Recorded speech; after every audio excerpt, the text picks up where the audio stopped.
our job in order to live a more and more joyful and amazing life is to expand that window of tolerance more in that possibilities, more in that joy, more in that fun way, because man, we've got the muscle reps in the other direction. Are you ready to live your best life, make healthy choices, have success, have fun, and still have time for everything else? I'm here to teach you how to do that, and we'll all learn together from guests along the way as well. Follow along for some powerful tips on cultivating gratitude, making healthy choices for mind and body, and having fun doing it. What if all the angst and worry actually don't help? Oh my goodness, let's keep learning how to do this differently. OMG, welcome everyone. I am here with a fun guest today, and I am very excited about this episode because we are going to talk literally about fun and how we can use that to overcome some fear and doubt and imposter syndrome type things in our lives. So, my guest, Jen, is a coach, podcaster, and international speaker, and she is on a mission to educate and inspire us to untether from the societal, familial, and cultural expectations that keep us stuck, and so that we can live a more joyful, authentic, and abundant life. And what a great introduction that is. I love it. And so after you listen to this episode, you need to go check out her podcast, Untethered with Jen Liss. It is a top 3% podcast and really talks about helping us align with our truth and go for our dreams. So I'm excited to have you here. Welcome. Yes, and to do all of that by having fun. Thank you so much for having me on. This is so much fun for me. Yes. Well, I kind of always love to run my mouth and meet new people. So, doing this interview is the perfect combination of those things. Right. Totally agree. Yeah. Well, let's just dive in here and tell us, how did you get involved in coaching, and specifically this aspect of using fun to help people to achieve more? Or what's your story? Yeah. So, first of all, I would have never written this story for myself if I had sat down years ago and said, this is exactly how Jen's life is going to go. Could have never come up with exactly what it is, and certainly would not have said, you're going to be a coach and a speaker. No way in heck would I have written that. And even a few years ago, my husband would have been like, you're what? No, like that was not me. So I think it's just interesting to preface with that, because the situation that we think we are in and where we think we are going is just, we never know. And when we follow our fun, we end up in this whole new amazing place and become somebody that we never could have imagined. So for myself, I was a hairstylist for many years. I did hair for 11 years. And eventually I came to a point where I had loved that job. I had chosen that job. I'd gone to college and at one point was like, I just really want to do hair. And so I left college and went and did hair. So I had very much chosen that profession, was very successful, had a successful business. And there was one day a client came in and I was like, I don't give a crap what she wants. I don't care. I don't care what she wants. And in that moment, that thought went through my head and I was like, something's wrong. This is all of a sudden, this job is not fun for me anymore. I'm not enjoying it. That led me on a journey to going back to school. I became a corporate copywriter. I traveled all over the country recording videos and writing scripts. And it was such a fun job until one day it wasn't fun anymore. And I was back at that same place. And I'm like, why am I hitting this place of like losing the fun and suddenly feeling miserable? And I was miserable at the end of that hair career. And I was miserable at the end of that writing career. I'm just like, what is happening here? I ended up searching for a podcast. So your podcast listeners, you just never know where a podcast can lead you. I went in and I searched creative career help. I was like, help, I am miserable again. What do I do? And I ended up finding this podcast. She happened to be a coach and I ended up coaching with her. And what she helped me to do was follow my joy. And it's what I had been doing anyway, unintentionally, was following my joy, with doing hair and then doing copywriting. But I hadn't been doing it with intention. And she taught me how to do it with intention. And when I started doing it with intention, I was in this job that I wasn't really loving anymore. I had just really outgrown. I ended up crafting an entirely new path for myself at that career, ended up taking that, doubling my income in another corporate career, and then ended up eventually eventually realizing there are so many people who need support. And that's actually what my calling is to do this. And so that's how I ended up coming into coaching. Oh my gosh, what a fantastic story. And it's interesting because just before we started recording, I think we were kind of saying to each other something along the lines of, wow, we're really aligned. And your story and my story are very similar. It really struck me when you were saying that because I've had multiple different careers and I would hit a point where I just thought, I can't do this anymore. And it was careers that I had liked until I didn't. So I'm sure people listening are going to resonate with that as well, because obviously, I mean, how many people stay in one thing for 40 years, like used to be the norm, right? So I love that you kind of kept looking for your truth that whole time. Yeah. And I think one of the biggest, most pivotal things that I have learned is that there's nothing wrong with something not being fun for you anymore. It's simply a signal to go follow your fun somewhere else or shift into what could be more fun for you. If I can go back to what happened in the corporate career and what my coach taught me to do and what I teach people to do now, because I'm like, this is so powerful and we don't realize how powerful it is what could be fun for me in this job today? What is one little bit of fun that I could be having in this job today? And then following the breadcrumbs of that. Because when I showed up this is a very specific day, I showed up to work and I said this, what could be fun for me today? I looked over at what my boss was doing and I was like, that project looks fun. And I said, can I sit in on a call? And he said, sure, this project is terrible, but sure, you can sit in on it. And so I sat in on that call and I was like enthralled. I ended up taking that project from him over time. And that project, I ended up coaching people. It was my first shift into coaching, into career development, into supporting people, into crafting programs, ended up really taking and crafting this big employee focused program because I had said, what sounds fun for me today? And that shifted my entire life. So just that little question. And so there's nothing wrong with you not having fun at work. Like that's just a signal that there's something better for you. So what can I be enthusiastic about today? Oh my gosh. I'm going to I have little post-it notes on the top of my computer screen with little things that I need to remember, and that's going to be added. What could be fun for me today or in this job today? That's fantastic. Because aren't we kind of conditioned to think of a job as sort of being the torture that we have to live through in order to get our income and do whatever else we want to do in life, right? Yeah. And I came from parents where that is the case. I grew up in Wichita, Kansas, where it's mostly airline, it's the aircraft industry. Most people have those sorts of jobs where it's like you show up and you do your job and you do it for 40 years and you retire and you get your pension and that's it. And that was a lot of my own father's story. And my mom has followed kind of a similar, like you get the one job and you stick with that job and you grow. And, that's the story that so many of us have seen because that's what their parents saw. And we don't live in that world anymore. That's not how jobs are. And it's not really what the world Correct. needs anymore. We have machines to do a lot of those kinds of jobs for us. So the world needs your creativity, and your creativity is going to come from you having fun. I love it. I love it. I mean, you've just changed the whole trajectory of my day tomorrow. So How we're can going you to have keep going, fun? but that was amazing.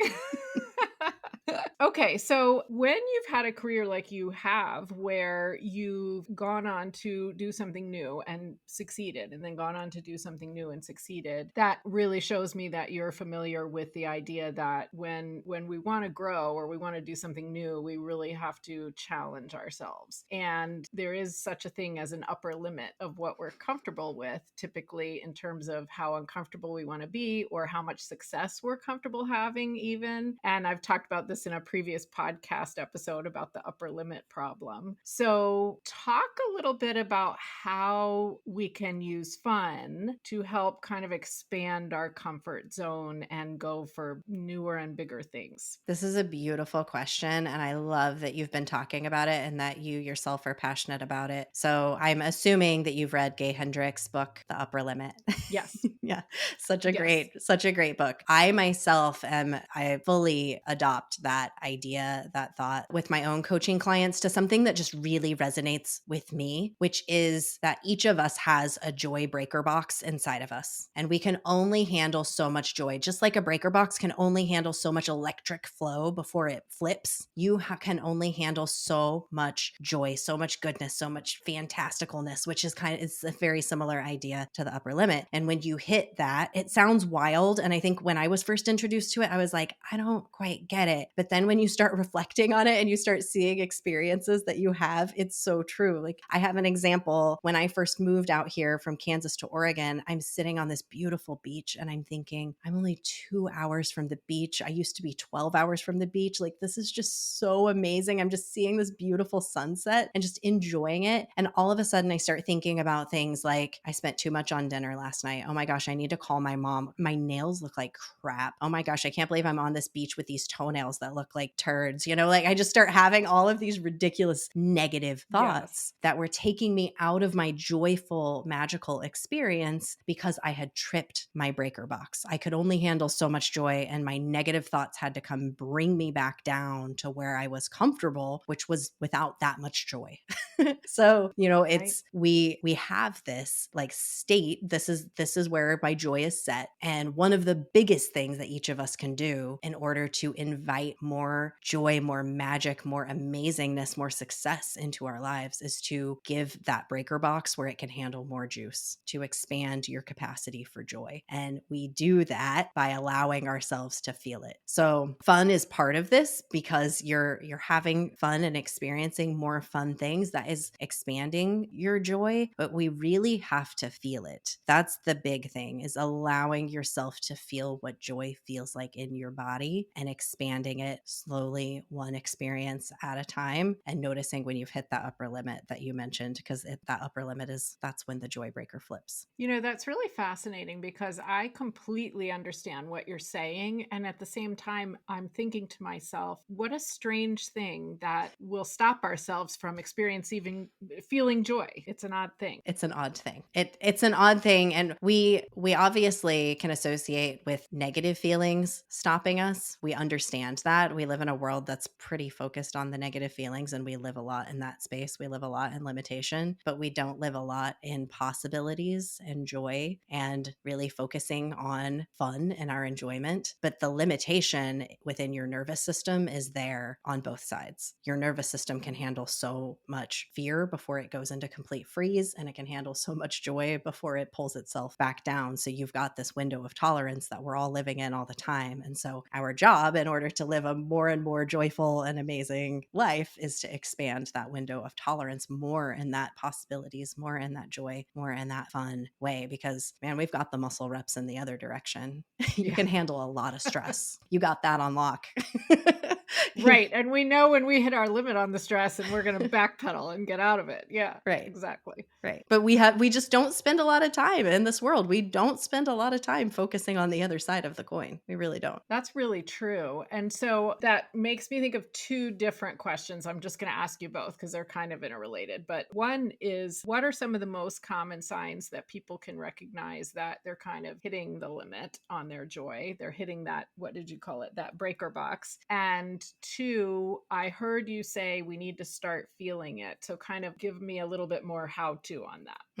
So, a couple of the highest signs: guilt and worry. If you're feeling guilty about something and you're worrying about things, worry is a huge signal that you have hit it, because that's going to bring you back down so fast. If you feel worried about your kids, like, I mean, here's another beautiful example. The other day, we're here in Oregon and we have some friends who've come to town and their kids are with us, and we're on this amazing hike, and there's totally a rail, like, and I'm holding the kid's hand, like, we're being so careful. But my friend, who is a mom, is just freaking out, like, so worried, and it's taking away from her magical experience she could be having of this beautiful hike because she's so worried and so afraid. And so what somebody could do in that moment is to simply stop and breathe and remind yourself that your child is safe, that you are safe, that you are here having this really magical experience, and to allow yourself to open up your eyes, look at the sky, take it in, take a moment to really drink it in and allow yourself to feel it. And you've just expanded your joy breaker box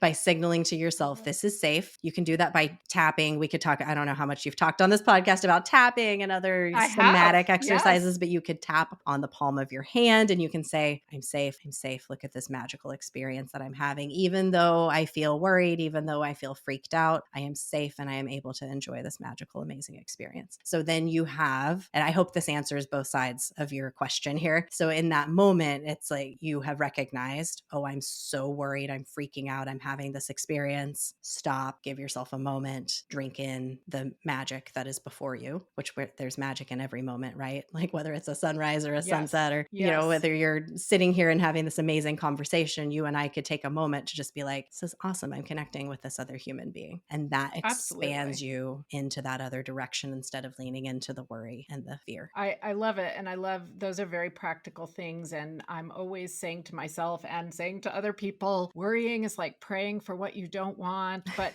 that's easy to say Yes. and maybe sometimes harder to prevent. It's true. Worry, that was my biggest signal when I realized how much I worry and how much time I was spending in both guilt and worry. And some of that comes just from my upbringing with guilt. But those two feelings, I've worked so hard at feeling worry less. And you feel worry less by enjoying the moment more.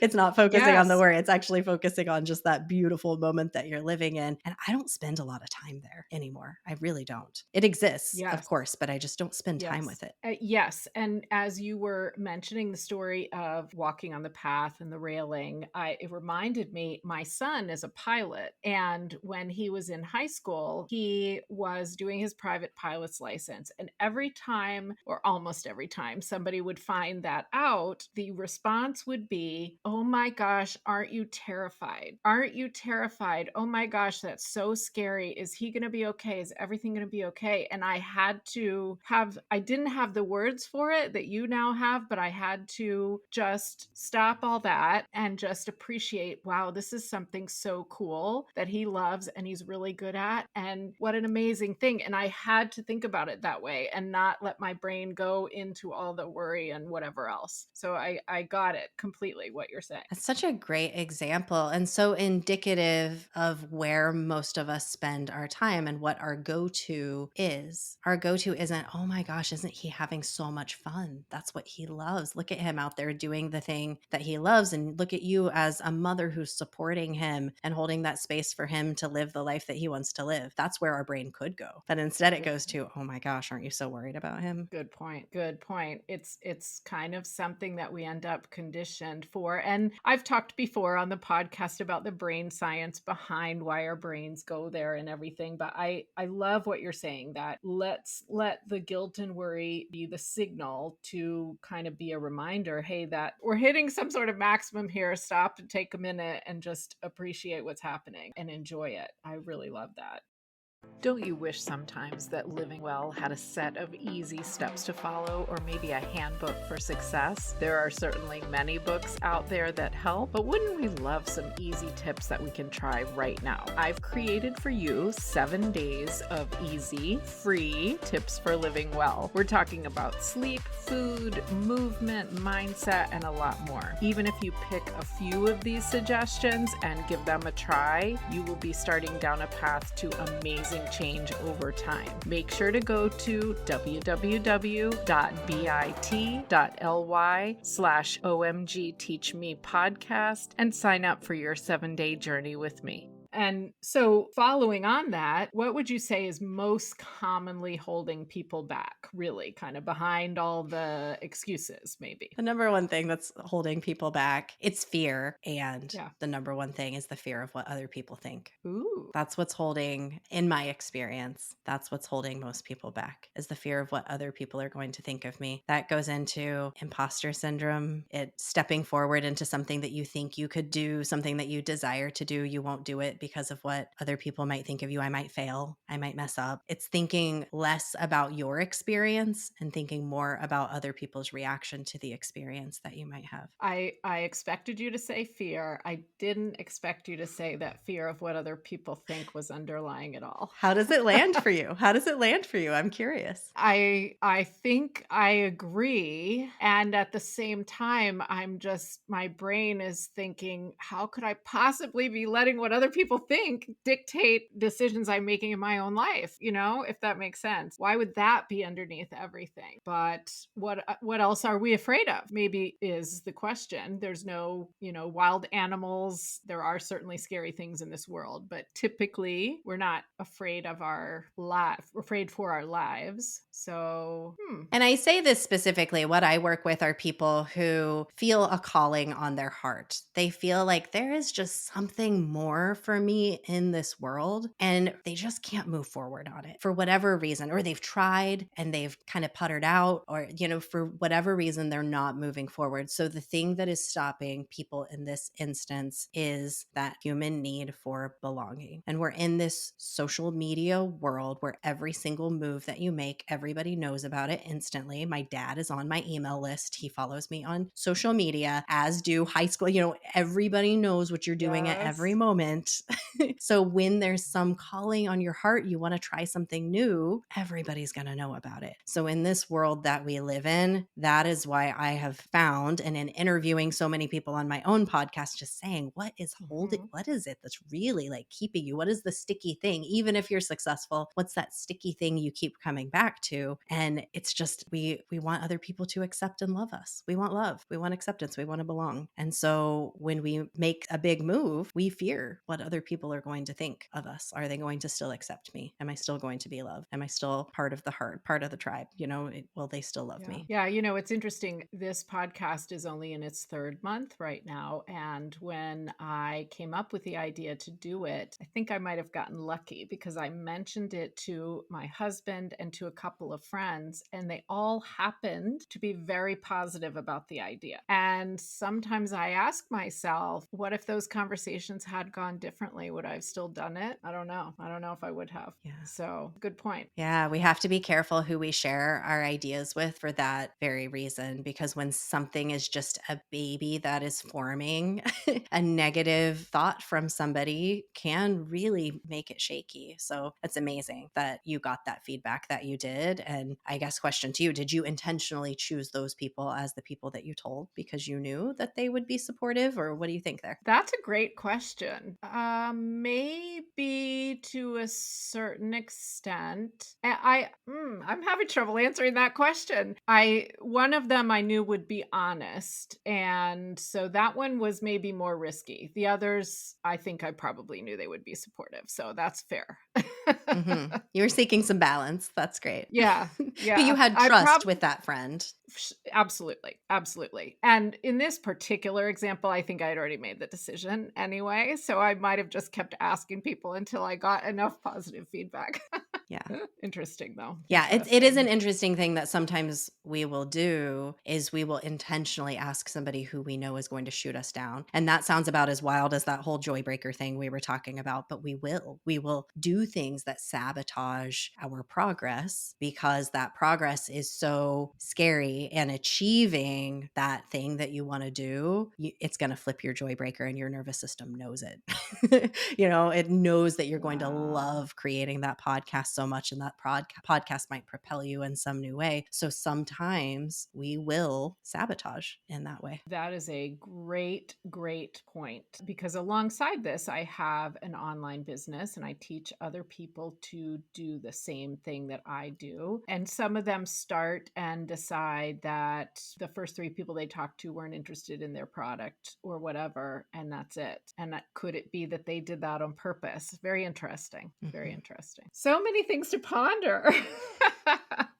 That's great. Well, I want to when I told a friend of mine that we were going to be talking about this topic, using fun to get over fear and doubt. She said, "Well, I work in a really high stress professional environment." And so I want to just bring us back to another example is all this question really is about how we would use fun. And what she said to me was, "Does that mean that maybe somehow we can make the environment more casual or deformalize daily situations we're in, even in a professional environment, and have more fun, casual conversations?" Is that a way to look at it as well? Yeah, that's one way to look at it. So, as somebody who came from hair and going into a very buttoned up, we will say, corporate environment, I have seen the very different ways that people are in their jobs and the different kind of jobs that we have in the world. And I find the corporate world fascinating for that very reason, because there is a persona that we put on when we show up at a corporate job. And there's a persona that everybody's putting on when we show up at a corporate job. So, at the heart of it, if I can share just my like desire and my wish, is that we could all be more who we are no matter where we're showing up. And that would include in the corporate environment. And if we could create safety in the corporate world for people to feel safe to be themselves and to not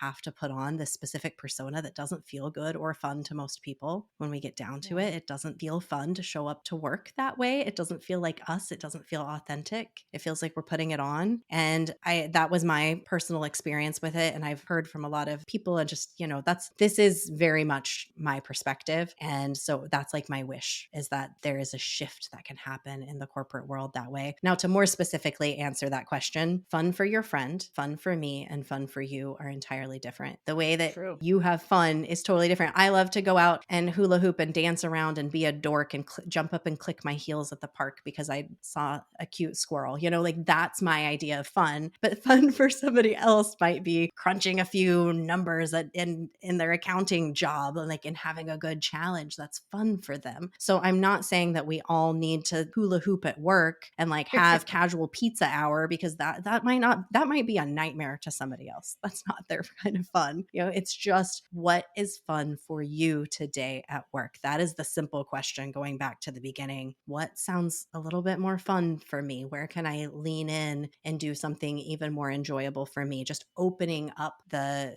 scope of what we're looking at, opening up the aperture is the word I was looking for there, Mhm. and seeing like what fun is there for me today. And that's your unique individual fun. You're right. And as you were talking about this, I realized that that question from the beginning of this episode is kind of the perfect solution, because what could be fun for me today? It could be just something that is satisfying, right? It could be something that actually is what we think of as traditional fun, but it just could be having a decent experience or getting a new project that seems interesting. So you're right. That could apply almost to anything. It's why I really love the word fun, because I think we associate it with kids and kid stuff and not as adults. So sometimes when we come in and use that word, there's a little bit too much resistance. We have so much layered meaning with words. Really like the word enthusiasm. What could I feel Mhm. enthusiastic about today that feels sometimes more like an adult word? So that's one that can be flipped. I think if it's like fun doesn't feel good for you, like what am I enthusiastic about today? When I show up to work and I look around at, is it, I'm really enjoying having these conversations with my colleagues about this very specific project. Okay, well, how can I lean in a little bit more in that area? Because there's always opportunities to lean into the things. There's so many places that we can all be contributing our unique gifts. And that enthusiasm is a clue to your gifts, because if you're excited about it, you've got something to offer there. You're going to ask questions that other people wouldn't ask because you're curious about it. So follow that fun, curiosity, enthusiasm. All three of those words are just beautiful clues to where you could be contributing and where you can start to shine your brightest shine no matter where you're at. I love it. And I can think of many, many examples of just kind of getting that little feeling of, oh, that was really interesting, or I really like talking about this. And yeah, I think if people are kind of self-aware and sort of paying attention to how they feel throughout the day, we'll be able to identify things that we're enthusiastic about. Great word for all sorts of occasions.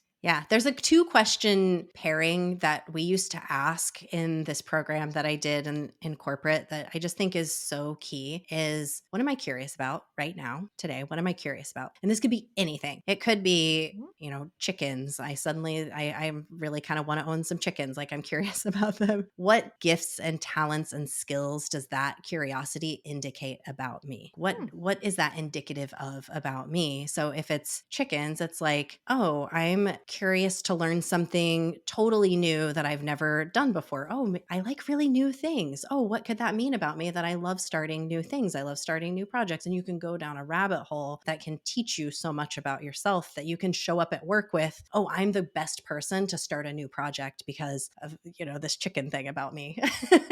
So I it's mean, clues. hey, yeah, yeah. I love that. And I would say also, I have learned that when asking myself these kind of questions, I also have to do it in a very relaxed way, which I'm sure is what you would advise, because the answers don't necessarily come right away, right? We just want to kind of think about it and ponder it. And sometimes, I know this happens to me, so I'm sure it happens to other people. Sometimes I'll kind of get annoyed with myself. Well, why can't I figure out what gifts and talents this is about? What's wrong with me? But just ponder it. I love those questions to kind of think about and identify things. Yeah, I love your honesty about that because it's so true. That goes back to what I said at the beginning. If I had tried to write my story, there's no way it would have turned out this way because we do have to give ourselves the space and the time to explore. And that is the beauty. That is stopping and taking that rest and looking out at the view as you're doing the hike and giving yourself those moments. Just be like, oh, I'm just going to explore what the fact that I love chickens means about me.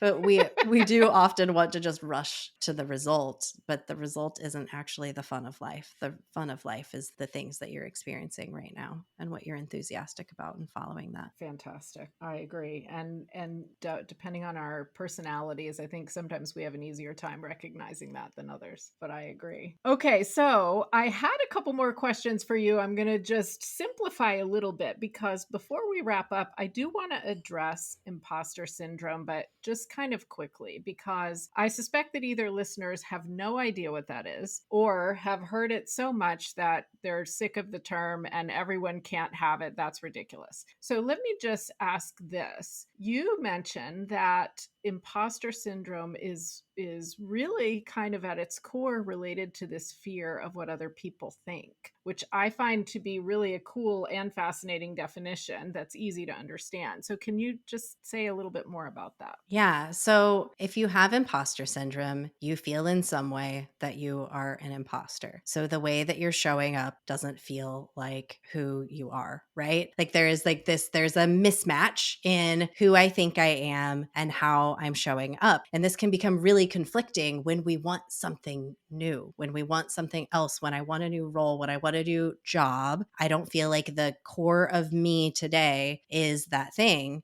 And a huge part that's weighing in of it, the you that you are today is actually like a reflection of what other people think you are and all of the experiences that you've had in the past that have led to the persona of you today. So I'm going to back that up because that gets complicated. Yeah. The you that you are today, what you believe in your mind is you, is actually the past. It is all of your history that has led to the point that you're at today. And that persona, that person is who your parents thought you are, who your parents wanted you to be, who your grandparents thought you are, who your friends, your all along the way, your coworkers, your boss, like that you that you are today is not just the sparkly ball of light that you were actually brought into this world as, but all of these like things, these tethers, I call Yes. them. It's like the web that you've woven. Yes. So then when Yes. you want to be something else, there is a pull.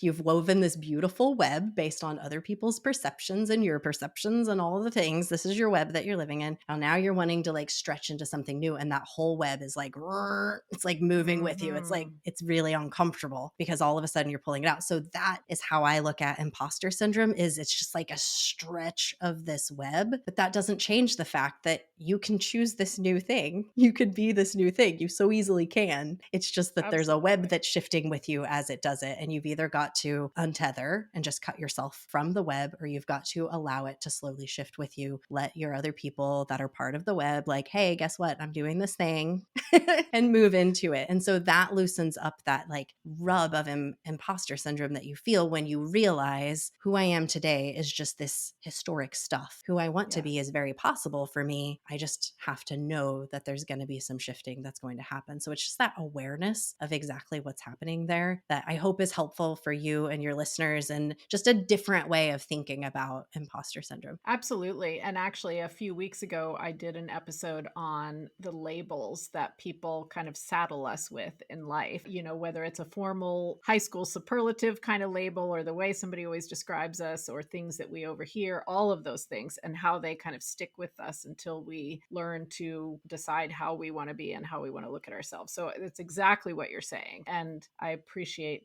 I appreciate that connection. That makes sense. Yeah. I mean, labels are helpful. We want to understand we're actually living in chaos.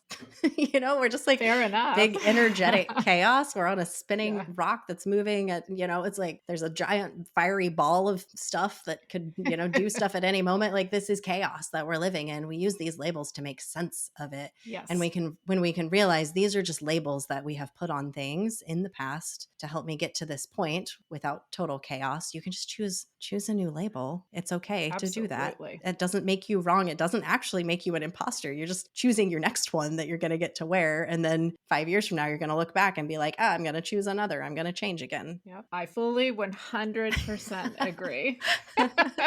Very cool. Awesome. Awesome. Well, this has been really helpful. And I'm going to read back a couple of things I wrote down as we wrap up. But before I forget, always with every guest, I like to ask, what is your favorite song to listen to when you want to raise your vibration, lift your mood? Because I'm going to add it to our Spotify playlist. Well, I hope your listeners are ready to dance because it's Pitbull, always Pitbull. I'm a huge Pitbull fan. Don't listen to the Okay. lyrics, just enjoy his positivity. But I Feel Good by that's a song of Awesome. choice. What I love about asking this question is that everyone says something different. And I mean, obviously, there's a ton of music out there, so it's not that shocking that everybody would say something different, but it's becoming quite a cool list. And I love that. So I love thank that you do that. That's so fun. Speaking of fun. Yeah. Speaking of fun, there you go. Well, so the things that I was really taking from this are obviously this question, what could be fun for me in this job or in whatever I'm doing today, or the idea of enthusiasm, and then just understanding what the signals are and trying to instead allow ourselves to feel good things that are happening and really enjoy moments when we can enjoy them. And that's really powerful. And even just those like little things I think are going to help people to make some changes that really add up over time. So thank you so much for being here. You're so welcome. This has been a joy. It's been fun. It has been fun. I sure hope you enjoyed today's episode. OMG, I would be so honored if you would take a moment, leave a rating, and leave a review. Let's get this message out further into the world. Make sure you've subscribed as well, and why not grab a screenshot and share it on your social media. Now it's time to head down to the show notes and see the resources I mentioned. Go find what you love.